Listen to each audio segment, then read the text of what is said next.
نحمدہ ونصلی ونسلم علی رسولہ الکریم اما بعد۔ اللہ کے رسول صلی اللہ علیہ وسلم نے یہ تاکید فرمائی ہے کہ جیسے کسی کا انتقال ہو تو فوراً دفنانے کا انتظام کیا جائے، اس میں تاخیر نہ کی جائے۔ مردے کو مرنے کے بعد اس کی بہت تکلیف ہوتی ہے کہ اس کو مؤخر کیا جا رہا ہے دفنانے میں، تو اس لیے اس میں کسی قسم کی رکاوٹ ہے تو ایک الگ بات ہے، مجبوری ہے تو الگ بات ہے، لیکن اس کو اس لیے کہ فلاں آنے والے ہیں اور فلاں جانے والے ہیں، ان سے بھی ہو جائے ملاقات، وہ بھی بہت قریبی ہیں، ان کا بڑا دل چاہ رہا ہے دیکھنے کا، یا یہ کہ زیادہ لوگ آ جائیں گے تو اس لیے ذرا ڈیلے کر دیتے ہیں، یہ سب چیزیں مردے کو نقصان پہنچاتی ہیں۔ تو اس بیچارے کی اس وقت ضرورت ہے، اس کو پہلے پرائیورٹی دینی چاہیے، ترجیح کی بنیاد پر اس کا خیال کرنا چاہیے۔ اب یہ کہ مردے کو کبھی پتہ نہیں ہوتا دین کا مسئلہ، وہ اپنے جذباتی انداز میں کوئی وصیت کر جاتا ہے کہ مجھے فلاں جگہ دفنا دینا، خواہش کی حد تک تو ٹھیک ہے، لیکن اس کی وجہ سے شریعت کا حکم نہیں ٹوٹنا چاہیے۔ اور اسی وقت میں موقع تھا، ہو گیا تو بہت اچھا ہے، نہیں ہوا تو کوئی فرق نہیں پڑتا، یہ کوئی ایسی لازم چیز تو ہے نہیں۔ چنانچہ حضرت عمر فاروق رضی اللہ تعالیٰ عنہ، ان کو فجر کی نماز پڑھاتے ہوئے مسجد نبوی میں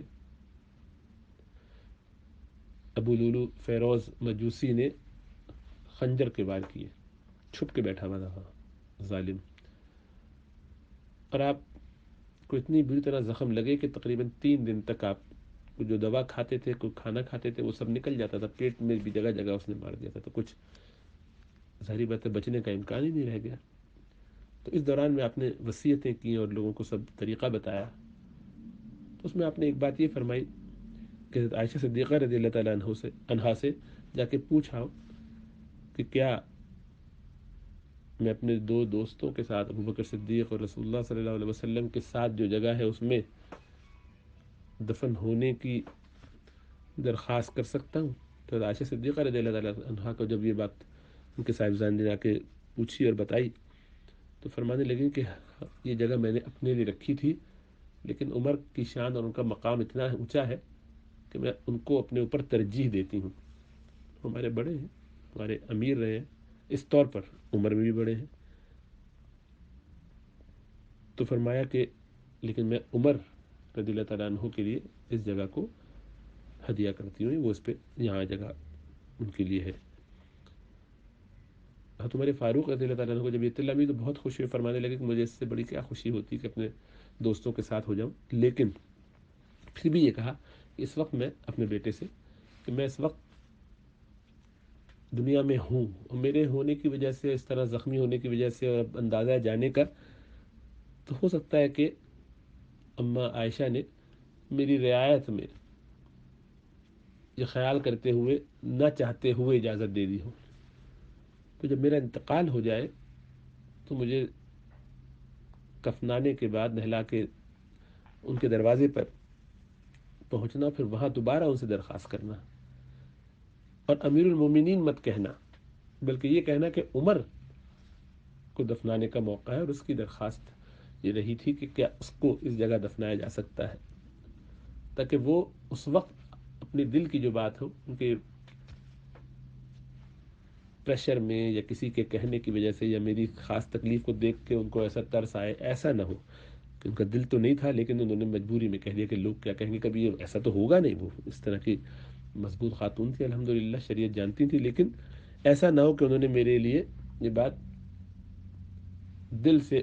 بس کہہ تو دی، لیکن یہ کہ دل سے وہ اس پر بہت ان کو ہو کہ چلو بھائی میں ساتھ ہوتی، کیونکہ اس حجرے میں وہ ان کا ہی حجرا تھا، رسول اللہ صلی اللہ علیہ وسلم ان کے پیارے شوہر، ان کے برابر میں ان کے والد محترم ابو بکر صدیق، اور یہ ان کے لیے ظاہری بات ہے جگہ ہے جس میں اطمینان سے وہ اپنی قبر ہوتی تو وہاں رہتی، لیکن اس کے بعد پھر تو دیکھیے کتنا یعنی سب چیزوں کا احساس ہے، اہتمام ہے کہ ہم کوئی ایسی بات نہ کریں کہ جس سے دین کے مزاج میں کوئی خرابی ہے، دین کے طریقہ کار میں کوئی غلطی ہو، ہم اپنی خواہشات پہ چلتے رہتے کہ مجھے ایسا لگتا ہے ایسا ہونا چاہیے۔ پھر یہ کہ اگر کوئی اس طرح کی بات کہہ دے کہ یہ وصیت کر دے تو اس کو پتہ نہیں ہے، یا تو شرعی مسئلہ نہیں پتہ، یا مرنے کے بعد کیا حالات ہوں گے پتہ نہیں ہے۔ اس وقت اگر آپ اس سے پوچھیں تو بندہ یہی کہے گا کہ نہیں نہیں، شریعت کا جو تقاضا وہ پورا کرو، اس لیے قرآن میں اللہ سبحانہ تعالیٰ نے ہم کو حکم دیا کہ فمن خاف من موص جنفا او اثما، تو اب اگر کسی نے غلط وصیت کر دی ہو تو اس کی وصیت کو درست کر لیا جائے۔ اب یہ کہ یہ وصیت کرنا یہ غلط وصیت نہیں ہے، وصیت تو درست ہے، لیکن یہ ہے کہ اس خواہش کو پورا کرنے میں افضل کام، مسنون کام، بہتر طریقہ چھوٹ رہا ہے، جس سے ان کے درجات میں کمی آئے گی۔ بجائے سے کہ ہم اس کو دیکھیں، اس کو دیکھنا چاہیے کہ ان کو اس پہ جلد از جلد جہاں انتظام ہو جائے، ہاں کہیں انتظام نہ ہو اور اتنا ہی وقت لگ رہا ہو دونوں جگہ، تو بالکل وہاں جہاں ان کی وصیت تھی، اور اگر اس سے وہ ہو رہا ہے 2-4 دن میں اور یہ انتظام ہو جائے گا 1 دن میں 2 دن میں، تو ظاہر بات ہے اس کو ترجیح دینی چاہیے، تاکہ ان کو بھی فائدہ ہو اور امت میں بھی ایک یہ رواج روایت اس نیت سے بھی کرنا چاہیے کہ الٹے پلٹے جو بن گئے ہیں لوگ یہاں سے اٹھا کے میتیں دوسرے ملکوں میں لے کے جاتے ہیں، اپنے ملکوں میں لے کے جاتے ہیں، اور اس کے لیے کتنا وقت لگتا ہے، پیسہ بھی لگتا ہے، جو زندوں کو دیا جاتا ان کی طرف سے تو ان کا صدقہ جاریہ بنتا، ان کی میت لے جانے سے ان کو کیا ثواب ملنے والا ہے؟ کوئی فائدہ نہیں، کوئی برکت نہیں۔ ہمیں اپنے بس خواہش پوری کرنی ہے، ہمیں اچھا لگتا ہے دونوں ساتھ ساتھ ہوں گے تو ہمیں لگے گا اچھا، کوئی ایسی ضروری چیز نہیں ہے۔ تو بہرحال اس کو اس وجہ سے ڈیلے کرنا مناسب نہیں ہے، لیکن بہرحال جو لوگ فیصلہ کریں ان کی اپنی مرضی ہے بھائی۔